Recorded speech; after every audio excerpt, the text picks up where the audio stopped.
Hello दोस्तों, आप सभी को जय मसीह की एक नए वीडियो में स्वागत किया जाता है। आज हम फिर से एक नीति वचन का अध्याय लेके आए हैं और आपसे विनती करते हैं कि एक अध्याय नीति वचन का शुरू से ज़रूर पढ़ें। जब आप नीति वचन पढ़ोगे तो बाइबल में कुछ ऐसी बातें लिखी हैं जो आप अपने जीवन में लागू करोगे तो परमेश्वर आपके जीवन में कार्य करेगा। परमेश्वर चाहता है कि हम ज़्यादा से ज़्यादा बाइबल पढ़ें और जानें कि परमेश्वर हमसे क्या कहना चाहता है। नीति वचन 3 अध्याय से हम शुरू करेंगे। आज हमारे मसीह भाई बहन, जवान मसीह भाई बहन जो गलत तरीके से जी रहे हैं और यीशु मसीह की आज्ञाओं को नहीं मान रहे हैं, तो परमेश्वर उनको क्या सलाह देना चाहता है, अपने बेटे बेटियों को क्या शिक्षा देना चाहता है कि वो मेरी आज्ञाओं पे चले, कैसी चाल चलने को परमेश्वर बोल रहा है। तो आप इस वीडियो में जान सकते हैं कि परमेश्वर क्या चाहता है आपके जीवन से और कैसी चाल चलने को कहता है ताकि हमारा जीवन सिद्ध रहे।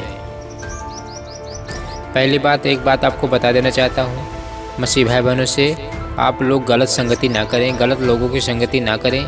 जो अन्य जाति लोग हैं, जो यीशु मसीह को नहीं जानते हैं, आप उनकी ज़्यादा संगति ना करें। आप उनके साथ रहते रहते आपका मसीह जीवन खराब हो जाएगा और फिर से आप उसी में पड़ जाओगे, शैतान अपना काम कर देगा। तो बहुत सोच समझ के हमें जीवन जीना है। जब तक यीशु मसीह नहीं आ रहा है, शैतान से हर रोज़ लड़ना है और यीशु से प्रार्थना करते रहना है। ठीक है, तो हम शुरू करते हैं कि परमेश्वर क्या कहता है जवान मसीह भाई बहनों से। हे मेरे पुत्र, परमेश्वर कह रहा है, हे मेरे पुत्र, मेरी शिक्षा को ना भूलना, अपने हृदय में मेरी आज्ञाओं को रखे रहना, क्योंकि ऐसा करने से तेरी आयु बढ़ेगी और तू अधिक कुशल से रहेगा। कृपया और सच्चाई तुझसे अलग ना होने पाए, वरन उनको अपने गले का हार बनाना और अपनी हृदय रूपी पटिया पर लिखना, तो तू परमेश्वर और मनुष्य दोनों का अनुग्रह पाएगा। तू अति बुद्धिमान होगा। तू अपनी समझ का सहारा ना लेना, वरन संपूर्ण मन से यहोवा पर भरोसा रखना। उसी को याद करके सब काम करना, तब वह तेरे लिए सीधा मार्ग निकालेगा। अपनी दृष्टि में बुद्धिमान ना होना, यहोवा का भय मानना और बुराई से अलग रहना है। ऐसा करने से तेरा शरीर भला चंगा और तेरी हड्डियां पुष्ट होंगी। आमीन। अपनी सम्मत के द्वारा और अपनी भूमि की सारी पहली उपज दे देकर यहोवा की प्रतिष्ठा करना। इस प्रकार तेरे खत्ते भरे पूरे रहेंगे और तेरे रसकुंडों से नया दाखमधु उमड़ता रहेगा। हे मेरे पुत्र, यहोवा की शिक्षा से मुंह न मोड़ना, और जब वह तुझे डांटे तब तू बुरा ना मानना, क्योंकि यहोवा जिससे प्रेम रखता है उसको डांटता है, जैसे कि बाप उस बेटे को जिसे वह अधिक चाहता है। क्या ही धन्य है वह मनुष्य जो बुद्धि पाए और वह मनुष्य जो समझ प्राप्त करे, क्योंकि बुद्धि की प्राप्ति चांदी की प्राप्ति से बड़ी है और उसका लाभ चोखे सोने से लाभ से भी उत्तम है। वह मूंगे से अधिक अनमोल है और जितनी वस्तुओं की तू लालसा करता है उनमें से कोई भी उसके तुल्य न ठहरेगी। उसके दाहिने हाथ में दृग्यालु और उसके बाएं हाथ में धन और महिमा है। उसके मार्ग आनंददायक हैं और उसके सब मार्ग कुशल के हैं। जो बुद्धि को ग्रहण कर लेते हैं उनके लिए वह जीवन का वृक्ष बनती है, और जो उसको पकड़े रहते हैं वह धन्य है। यहोवा ने पृथ्वी की नींव बुद्धि ही से डाली और स्वर्ग को समझ ही के द्वारा स्थिर किया। उसी के ज्ञान के द्वारा गहरे सागर फूट निकले और आकाश मंडल से ओस टपकती है। इतनी बड़ी पृथ्वी है और परमेश्वर ने इस पृथ्वी को रचा बनाया है। तो कितना महान परमेश्वर है, कितना बुद्धिमान परमेश्वर है। परमेश्वर ने इस पृथ्वी की नींव डाली है और कितनी गहरी नींव होगी हमें नहीं पता है, ये परमेश्वर जानता है। तो आप लोग परमेश्वर से डरो, परमेश्वर का भय मानो, परमेश्वर की आज्ञाओं पर चलो, तब परमेश्वर आपके ऊपर खुश होगा। आगे, हे मेरे पुत्र, ये बातें तेरी दृष्टि की ओट में ना होने पाए। खरी बुद्धि और विवेक की रक्षा कर, तब इनसे तुझे जीवन मिलेगा और ये तेरे गले का हार बनेंगे। तब तू अपने मार्ग पर निडर चलेगा और तेरे पाँव में ठेस न लगेगी। जब तू लेटेगा तब भय न खाएगा, जब तू लेटेगा तब सुख की नींद आएगी। परमेश्वर का वचन कहता है जब आप रात को लेटोगे सोने के लिए, तब आपको भय नहीं लगेगा, आपको सुख की नींद आएगी, अच्छी नींद आएगी, चैन से आप सोओगे।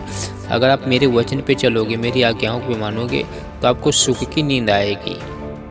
25 में नीति वचन 3:25, अचानक आने वाले भय से ना डरना, और जब दुष्टों पर विपत्ति आ पड़े तब ना घबराना, क्योंकि यहोवा तुझे सहारा दिया करेगा और तेरे पाँव को फंदे में फंसने न देगा। जिनका भला करना चाहिए, यदि तुझ में शक्ति रहे तो उनका भला करने से न रुकना। हमें गरीब मसीह भाई बहनों की मदद करना है, गरीबों की मदद करना है, उन्हें देखकर हमें मुड़ना नहीं, ठुकराना नहीं है। आपसे अगर हो सके तो ज़रूर मदद करना, अगर नहीं हो पाएगा तो आप प्रार्थना करना। 28 में, यदि तेरे पास देने को कुछ हो तो अपने पड़ोसी से ना कहना कि जा कल फिर आना, कल मैं तुझे दूंगा। ऐसा में नहीं बोलना है।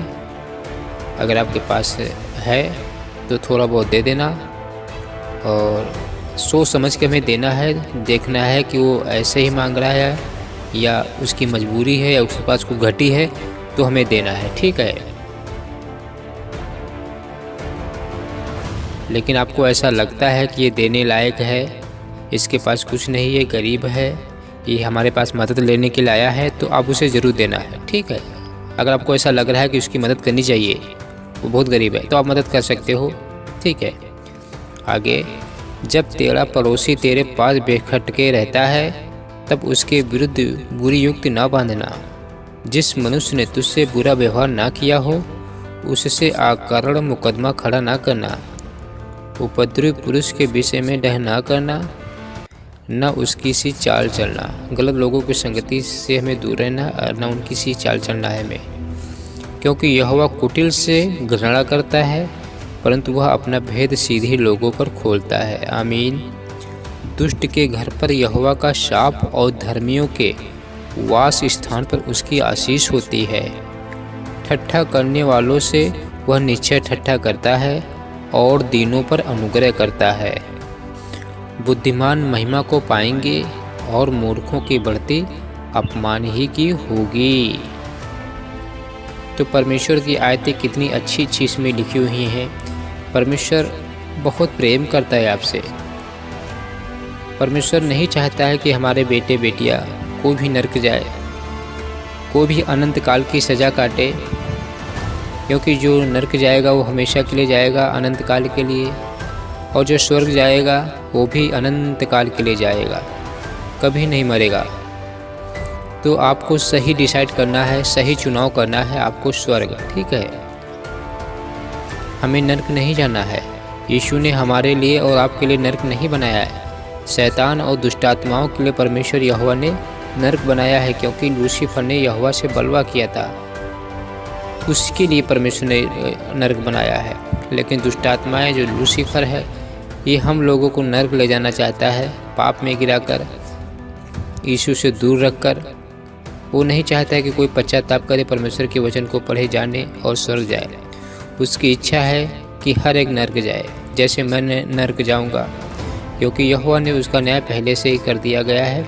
लेकिन मसीह भाई बहनों का अभी न्याय नहीं किया गया है। उनके पास पूरा चांस है स्वर्ग आने का, उनके पास पूरा मौका है मन फिराने का, लेकिन शैतान का न्याय कर दिया गया और उसके पास कोई चांस नहीं है, वो हमेशा अगले नरक में डाला जाएगा।